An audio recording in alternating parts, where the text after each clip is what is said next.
Gente, recebi uma pergunta muito interessante aqui. Quem que é o médico que faz a colonoscopia? É o proctologista? É o gastroenterologista? Existe uma especialidade médica que chama endoscopista?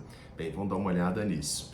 Primeiramente, eu me chamo Marcelo Werneck, sou coloproctologista em São Paulo e Belo Horizonte. Se é a sua primeira vez aqui, lembra de se inscrever no canal. E, gente, ó, vocês já sabem, clica no joinha, não custa nada. Vocês me ajudam a fazer mais vídeos para vocês, porque vocês vão entregar mais, né? Vão sugerir para o Google, para o YouTube, para entregar mais esse tipo de conteúdo para as pessoas, né, para quem está precisando.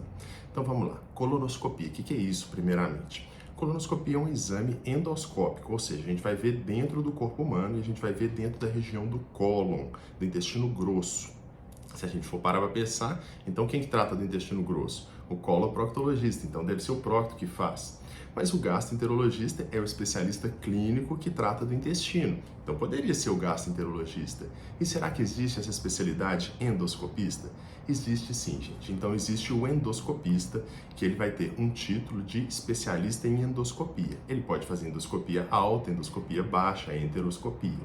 O gastroenterologista, ele não vai ter essa formação básica em endoscopia na maioria das residências no Brasil, mas ele pode fazer uma especialização, inclusive se tornando um endoscopista. Então, o gastroenterologista, ele tem o pré-requisito para poder fazer uma especialização em endoscopia e colonoscopia.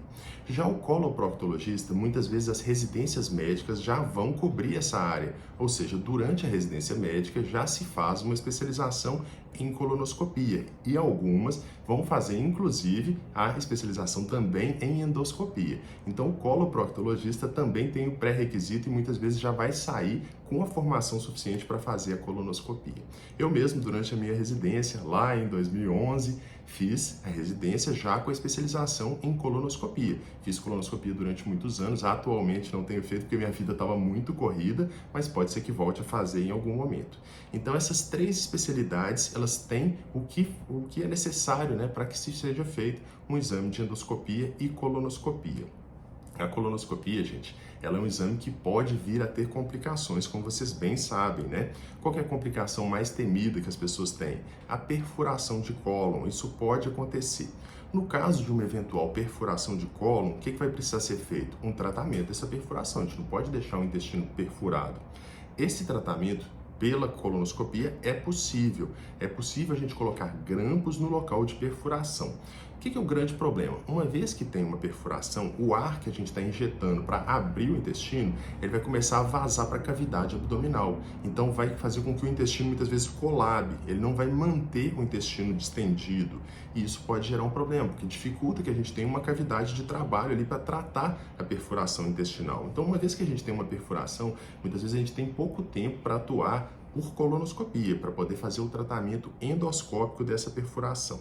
E aí pode ser necessário o caso cirúrgico, né? Pode ser necessária a abordagem cirúrgica. Por que eu estou falando pode ser, talvez, tudo isso? Porque depende de cada caso. Existem perfurações pequenas, existem perfurações grandes, existem verdadeiros rasgos ali na mucosa intestinal que podem vir a perfurar o intestino, né? Perfurações maiores. Então tudo isso a gente vai avaliar caso a caso. Mas e aí? Depois que teve uma perfuração, se não for possível tratar por endoscopia, pela própria colonoscopia, o que vai ser feito? Aí, nesse caso, é o tratamento cirúrgico. Então, dessas três especialidades, a coloproctologia seria a especialidade cirúrgica. Então, nesse caso, uma vez que tem uma perfuração e precisa de uma cirurgia, aí muitas vezes vai ser o coloproctologista que vai fazer. O que é mais importante? Caso seja feito o exame por um especialista clínico, e tenha qualquer tipo de complicação, aquele serviço que faz o exame, ele tem que ter uma referência para lidar com esse tipo de complicação, caso elas ocorram.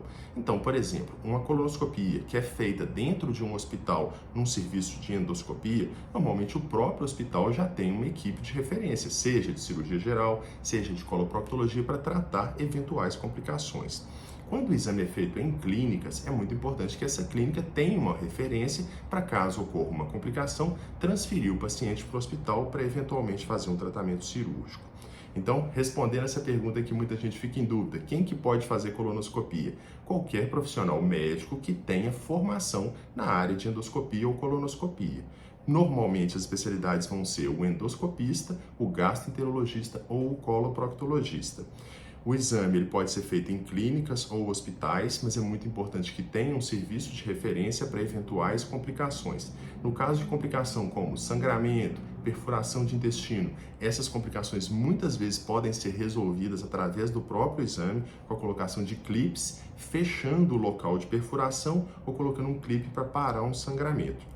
E aí depois é feito um acompanhamento desse caso. Se não for possível tratar dessa forma, aí o tratamento vai ser cirúrgico, aí normalmente vai ser ou um coloproctologista ou uma equipe de cirurgia geral ou cirurgia do aparelho digestivo, de acordo com a disponibilidade de cada serviço. Espero que tenha ajudado a esclarecer esse assunto que muita gente fica em dúvida. Agora, gente, lembra, lá no meu site toda semana tem textos para vocês sobre saúde intestinal e muito mais. Fora isso, estou com o TikTok agora e Instagram também, né, gente? Que lá eu faço caixinhas de perguntas, que eu tento responder o máximo de perguntas de vocês. Eu faço normalmente uma vez por semana, mas eu faço de acordo com a minha disponibilidade. Um grande abraço e vejo vocês logo, logo.